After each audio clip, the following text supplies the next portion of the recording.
Bonjour à tous et bienvenue dans cette deuxième partie de tutoriel sur la création et l'automatisation de vos factures sur Google Sheets. Mais tout d'abord et comme à chaque fois, si vous souhaitez aller plus loin dans les explications, je vous invite à cliquer sur les liens de formation dans la description. Et si vous ne souhaitez pas rater mes vidéos sur la comptabilité, la finance et l'utilisation des outils tels que Google Sheets dans le monde de l'entreprise, n'hésitez pas à vous abonner à la chaîne. De plus, pour ceux qui souhaiteraient uniquement acquérir le fichier sans passer par le tutoriel vidéo, sachez que tous les documents sont disponibles en illimité et dans leur version finalisée pour mes contributeurs Patreon, plateforme dont vous trouverez le lien en description. Alors pour cette deuxième partie de tutoriel relative à la création de notre outil de facturation sur Google Sheets, on va s'attaquer aux différentes formules à mettre en place. Donc on commence relativement simple avec la formule ici que nous allons placer dans la cellule G3. Donc est égal, on ouvre les guillemets, N, numéro, on ferme les guillemets, on place le petit curseur et NB, on ouvre la parenthèse et on va chercher naturellement l'historique, comme ceci. Voilà. On appuie sur Entrée. Facture 0, c'est normal. Pour l'instant, nous n'avons pas mis de formule dans notre onglet d'historique. 14. En gras. Voilà. Pour la date, c'est facile. On va mettre la fonction aujourd'hui.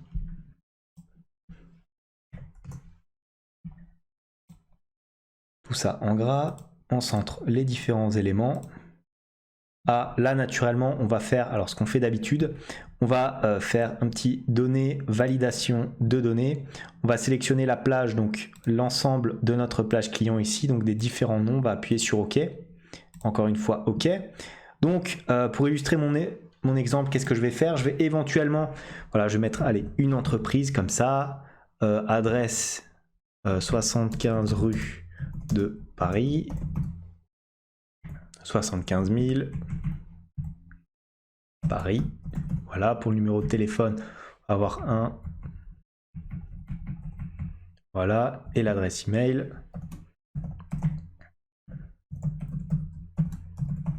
Tout simplement, pour vous donner un petit exemple.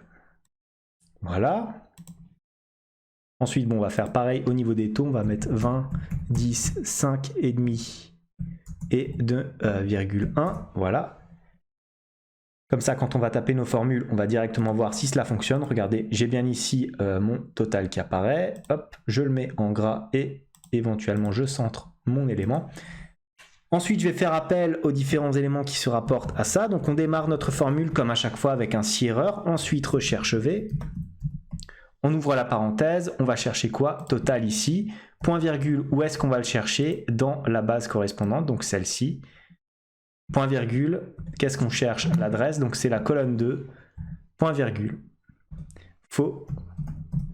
On ferme la parenthèse. On n'oublie pas, une fois qu'on a fermé la parenthèse, de clôturer le si erreur. Et on ferme encore une fois la parenthèse tout simplement. Donc regardez, j'ai bien mon élément qui apparaît ici.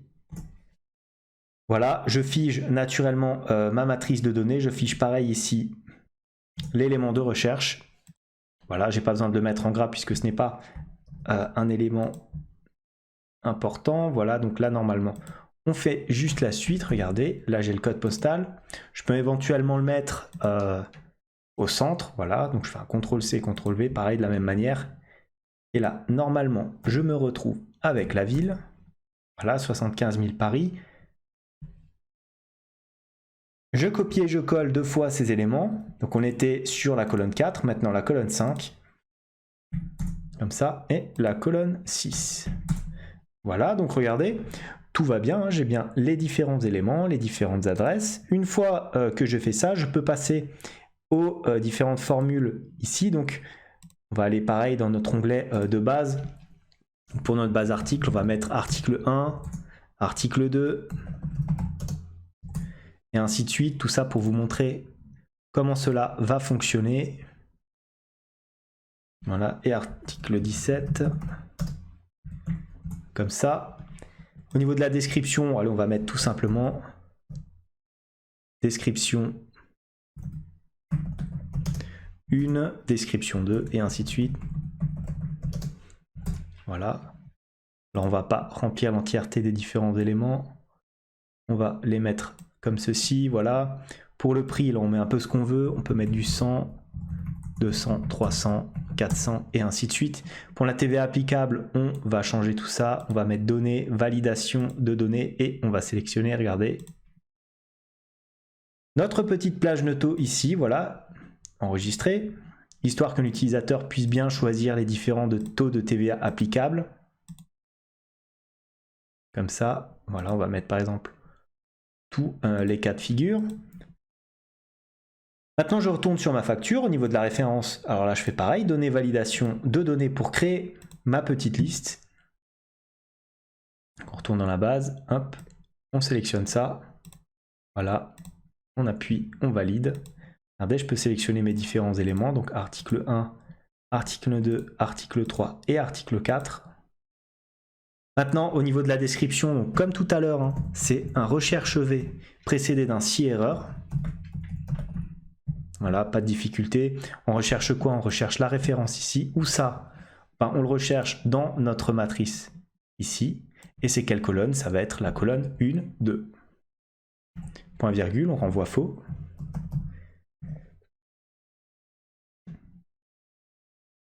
Voilà.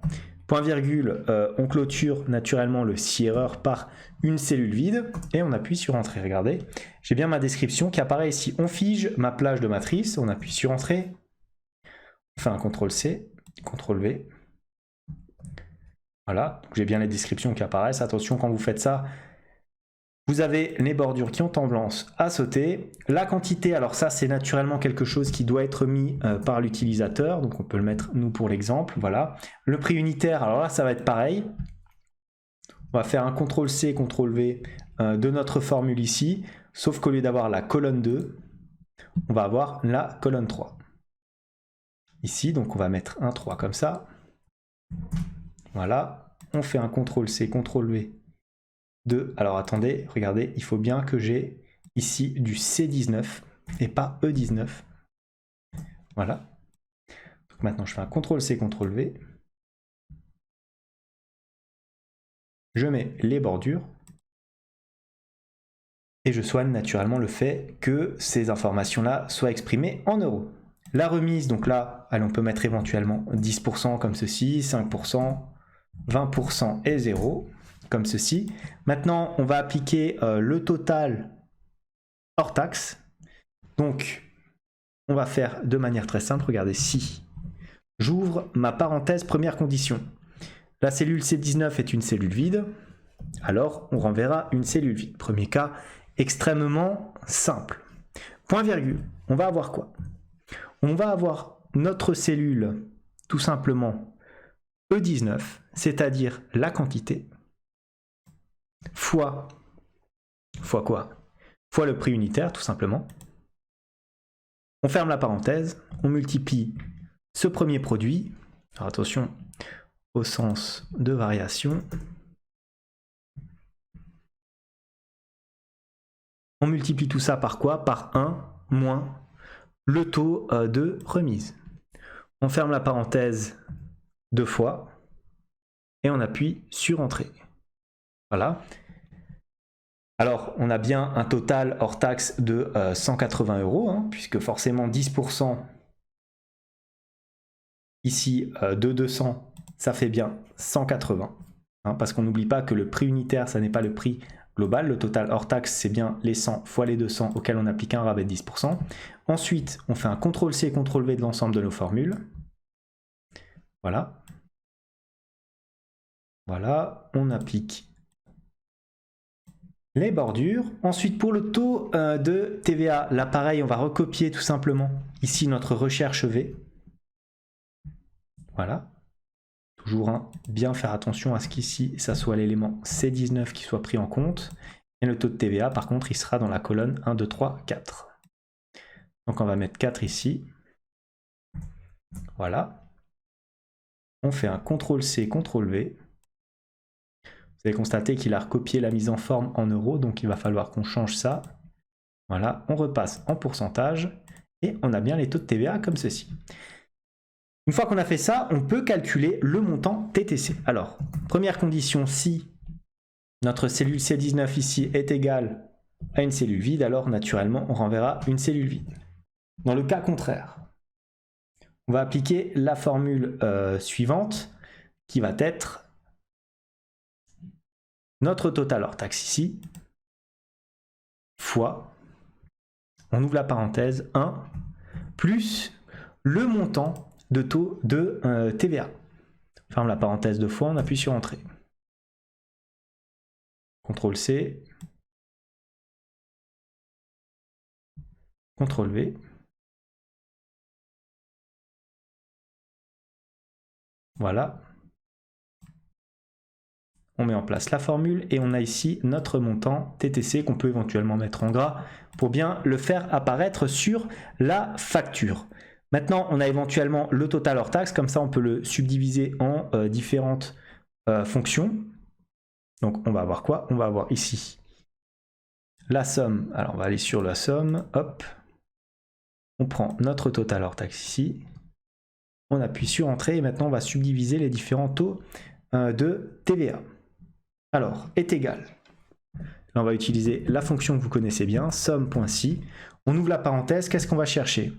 On va chercher la colonne correspondante. Donc, ça va être ici le taux de TVA. Voilà. Point virgule. On va chercher la condition. Donc, on a pris la colonne que l'on souhaite chercher. On va chercher la condition. Ça va être ici notre cellule N2, donc on va chercher dans cette colonne le taux de TVA correspondant, point virgule. On va maintenant sommer les différents éléments donc, qui sont compris ici dans notre colonne H, comme ceci. On ferme la parenthèse et on va multiplier le tout, ici. On va multiplier le tout par quoi? Par naturellement le taux de TVA correspondant ici. Voilà, on appuie sur Entrée. J'ai bien 36 €, regardez, c'est ce que nous avons ici, hein, donc la différence entre le TTC à 20% et le hors taxe, donc on a bien 36 €. Donc ma formule fonctionne. Maintenant, ce que je vais faire, tout simplement, je vais figer l'ensemble de mes matrices.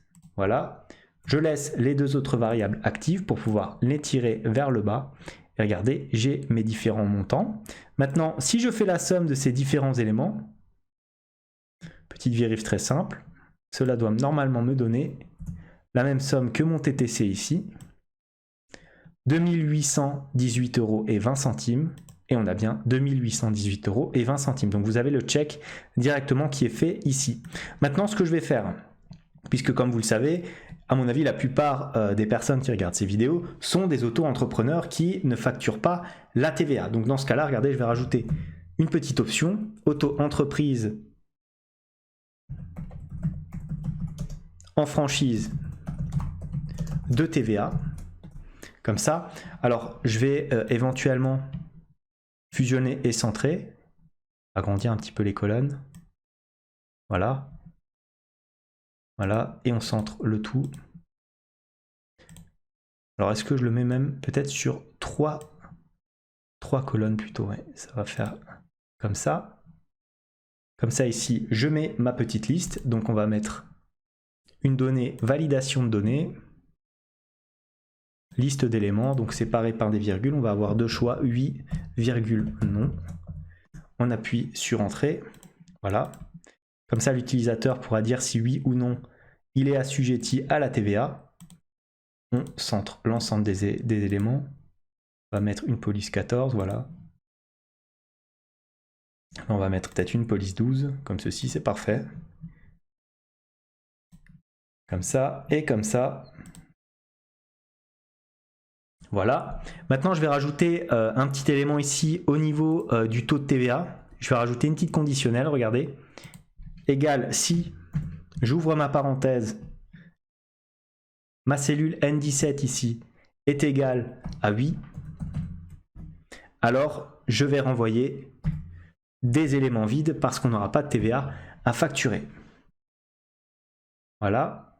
Maintenant, je ferme bien du coup maintenant ma parenthèse deux fois ici. J'appuie sur Entrée, regardez. Étant donné que j'ai choisi 8, je me retrouve bien avec un taux comme ça.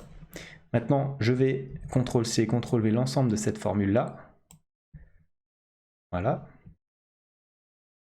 Je remets en place les bordures, comme d'habitude. Comme ça. Alors, N18, regardez, j'ai pas figé la cellule du coup, ça ne fonctionne pas. Je refais la manip. Vous voyez que toutes les informations ont disparu. Pourquoi? Parce que j'ai signifié que j'étais en franchise de un TVA. Regardez, si je passe sur du nom, je me retrouve bien de nouveau avec mes différents éléments. Hein. Pareil en bas. Si je mets 8 ici, je me retrouve avec 0 TVA et non. Voilà. Pour l'exemple, on va laisser éventuellement comme ça. Je vais rajouter aussi une petite ligne en bas, puisque comme vous le savez, vous devez obligatoirement faire apparaître une certaine mention lorsque vous êtes en franchise de TVA. Donc est égal à si j'ouvre la parenthèse. Donc si quoi?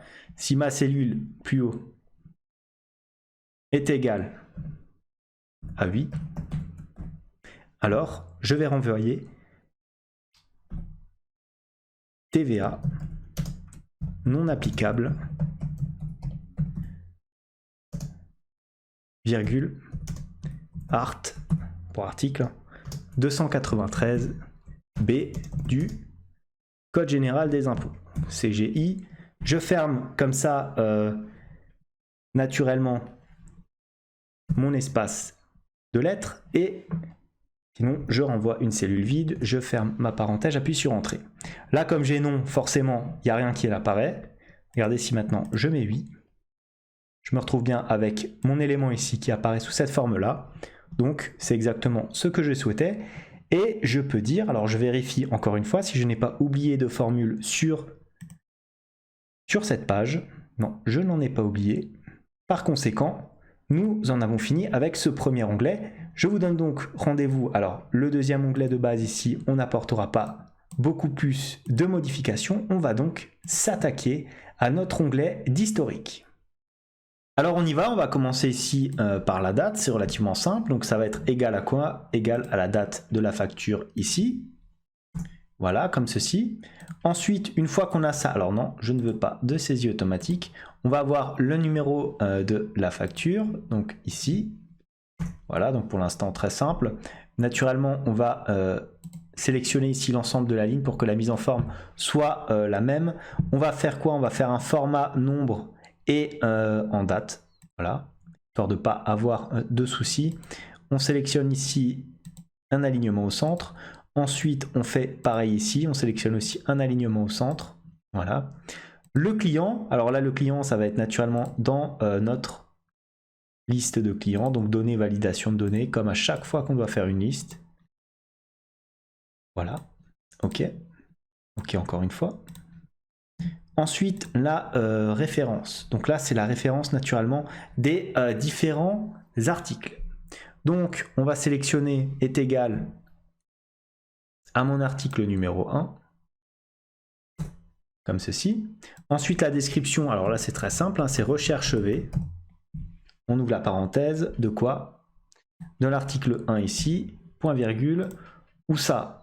Dans la matrice ici, point virgule, ça va être notre colonne 2, point virgule faux. On ferme la parenthèse, on appuie sur Entrée. Voilà, je fige ma matrice, comme ceci. Donc là, j'ai la description de mon article. Maintenant, il me faut naturellement la quantité commandée. Donc pour cela, je vais dans Recherche V.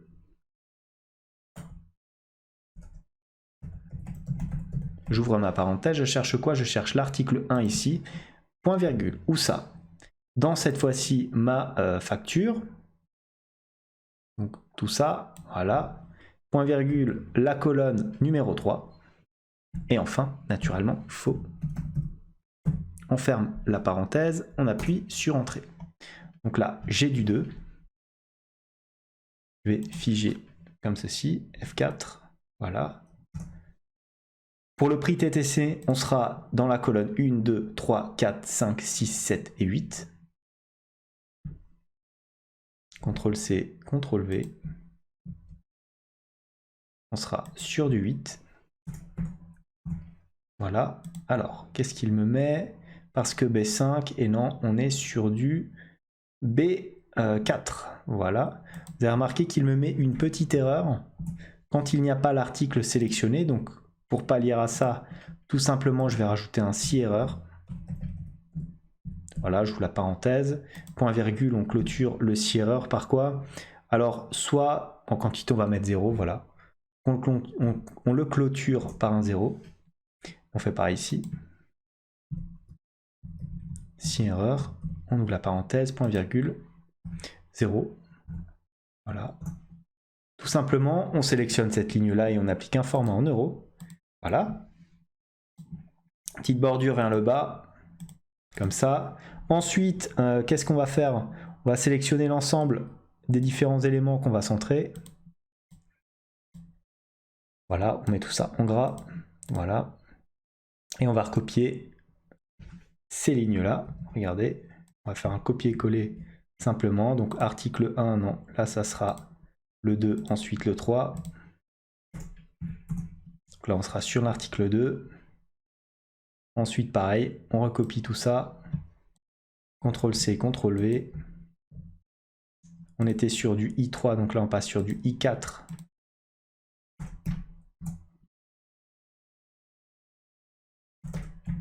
I5. Ensuite, on recopie tout ça.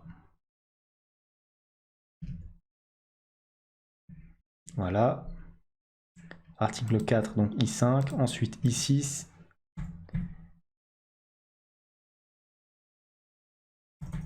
« 7. 8.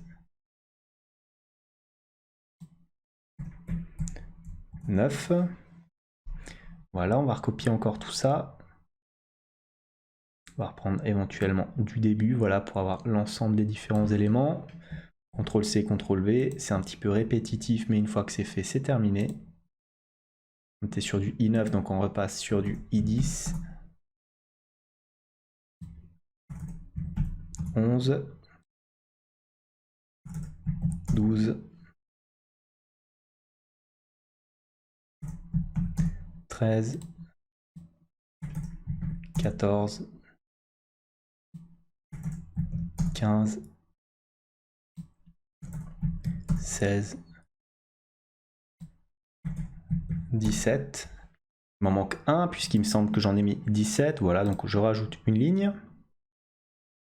Comme ceci, donc CTRL-C, CTRL-V comme à chaque fois. Voilà. 18. Et j'ai mes différents éléments qui s'affichent là. Donc voilà, tous mes articles qui apparaissent naturellement dans ma description. Une fois qu'on a fait ça, on va s'attaquer maintenant à la dernière partie de notre tutoriel avec la création de nos différentes macro-commandes. Alors on y va, vous allez voir, pour mettre ces différentes macros, on va commencer par insérer. Alors on va insérer ici des dessins pour mettre deux cadres auxquels on va affecter naturellement notre script. Donc on va insérer ici une forme. Voilà, forme comme ça en rectangle. On va commencer par la macro, disons, la plus simple. Là, je vais mettre en rouge. Hop. Avec un contour rouge. Je vais prendre ma zone de texte ici. Voilà, je vais mettre supprimer. Je vais sélectionner mon texte. Hop, je vais cliquer sur les trois petits points ici. Je vais centrer l'ensemble de mes infos. Je vais le mettre en gras. Et je vais l'enregistrer. Voilà, j'ai mon bouton qui apparaît. Je vais le mettre ici, voilà, et je vais en profiter pour insérer directement le deuxième bouton, dessin, une forme, hop.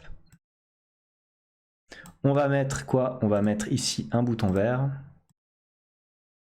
comme ça, avec une zone de texte. Voilà, on va l'appeler valider. Comme ça, on va mettre naturellement les informations au centre. Voilà, on met nos boutons, notre texte en gras comme d'habitude. On enregistre et on ferme. On place notre texte ici. Hop. On le met au centre. Alors on va peut-être... Est-ce qu'on le modifie ou pas? On peut le laisser comme ça. Ensuite, une fois qu'on a ça, on va créer véritablement nos macros. Donc on va commencer par la plus simple. Je vais un petit peu dézoomer. Voilà, pour que vous puissiez bien voir l'ensemble des éléments. Peut-être même mettre un zoom à 65, histoire de voir si j'arrive à avoir la facture en entier. On va essayer 55. Voilà, là je l'ai en entier. Donc on va pouvoir voir ce que ma macro effectue. Donc regardons. Je vais aller dans extension, macro, et je vais enregistrer ma macro. Donc je souhaite créer une macro de suppression. Donc pour cela, je dois sélectionner ici mon client. Je dois sélectionner l'ensemble de mes références, mes quantités. Là, c'est des formules, donc non. Là, c'est des formules aussi. Les éventuelles remises que j'ai appliquées. Le total hors taxe, c'est des formules. Le taux de TVA aussi. Et le taux TTC, pareil. Par conséquent, je vais cliquer sur Supr. Regardez, je n'ai plus rien sur ma facture. Je retourne ici en cellule A1. J'appuie sur enregistrer. Je vais appeler ma macro sup comme ceci. Voilà. Regardez, enregistrement de la macro. Ensuite, je vais faire un clic droit sur ma forme. Et je vais assigner le script sup. Comme ça, OK. Regardez maintenant, si je sélectionne ici un élément, et ici, allez, j'en sélectionne un aussi, comme ceci, que je clique sur supprimer. Alors, je vais avoir naturellement une action requise par Google Sheets. Pourquoi? Pour la simple et bonne raison que lorsque vous exécutez un script, il faut naturellement désactiver la sécurité Google. Voilà, je suis en train de le faire. C'est fait. Je clique, regardez, sur supprimer. Et j'ai bien l'ensemble de mes éléments qui vont être supprimés. Voilà, je rajoute ici des éléments comme ceci. Maintenant, ce que je vais faire, c'est que je vais... Alors, on va faire un exemple complet. 10% de réduction. Hop. Et maintenant, je vais faire ma macro de validation. Donc, on y va. On va dans extension ici, macro, enregistrer une macro. Et regardez ce que je vais faire. Je vais aller dans l'onglet historique ici. Je vais faire un clic droit sur ma colonne C. Je vais insérer une colonne à gauche. Ensuite, je vais sélectionner ma colonne B. Je vais faire un copier, ensuite coller, attention très important, coller en valeur uniquement, de sorte à coller ici l'historique de ma facture précédente. Regardez ce qui se passe automatiquement. La facture s'incrémente et devient la facture numéro 2 une fois que vous avez fait véritablement votre copier-coller. J'arrête l'enregistrement et je l'appelle valider. Voilà, j'enregistre. Je vais sur ma forme, j'assigne un script, j'assigne le script validé. J'appuie sur OK. Voilà. Regardez maintenant, si je clique à nouveau là-dessus, j'ai mon script qui s'exécute. Je vais dans l'historique et regardez, ma facture numéro 2 vient ici de s'enregistrer dans mon répertoire et crée automatiquement la facture numéro 3 qui est en cours, qui est celle que je suis en train de remplir ici. Voilà donc tout pour ce tutoriel. J'espère qu'il vous a plu, j'espère qu'il vous permet de connaître un petit peu plus en profondeur les différentes fonctions que l'on peut exécuter sur Google Sheets. Comme d'habitude, si cette vidéo vous a plu, n'hésitez pas à la liker, à la commenter, à vous abonner à la chaîne si ça n'est pas encore fait. En tout cas, moi je vous dis merci et à bientôt pour un nouveau tutoriel.